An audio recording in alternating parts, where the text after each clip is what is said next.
In today's video, I'm going to teach you how to collect email subscribers quickly in Squarespace. If you want a simple way to grow your email list directly on your website, Squarespace makes this pretty straightforward. In this walkthrough, we're going to add a newsletter sign-up block and customize the text so it feels clear, polished, and aligned with your brand. To get started, open the page where you want your email sign-up form to appear. Once you're in the page editor, click on 80 block. This is where Squarespace lets you insert different types of content, and it's the starting point for adding your subscriber form. After that, type new into the block search bar. This helps narrow down the available options so you can find the right block more quickly without scrolling through everything manually. As you type, Squarespace will begin filtering the list. When you see the newsletter option, click on it.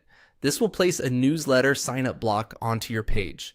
This block is designed specifically for collecting email addresses, which makes it a great choice if your goal is to build a mailing list for updates, promotions, or regular content.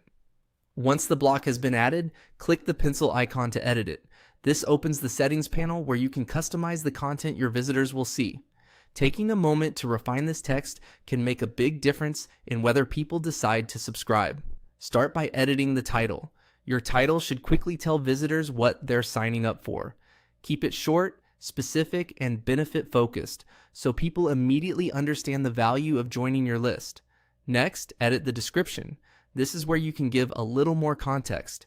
Use this space to explain what kind of email subscribers can expect, such as news, offers, updates, or helpful resources. A clear description can increase trust and improve sign-up rates. Then, edit the disclaimer. This is important because it helps set expectations and can reassure visitors about privacy or email frequency. Make sure the wording is easy to understand and matches your communication style.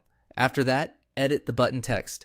Instead of leaving it generic, choose wording that feels inviting and action-oriented. Something concise and clear usually works best, especially if it matches the purpose of your sign-up offer. Once you've customized all of these fields, your newsletter block will be much more effective and ready to start collecting subscribers. The key here is clarity. When visitors understand what they're getting and why it matters, they're more likely to sign up. That's how to quickly set up an email subscriber form in Squarespace using the newsletter block.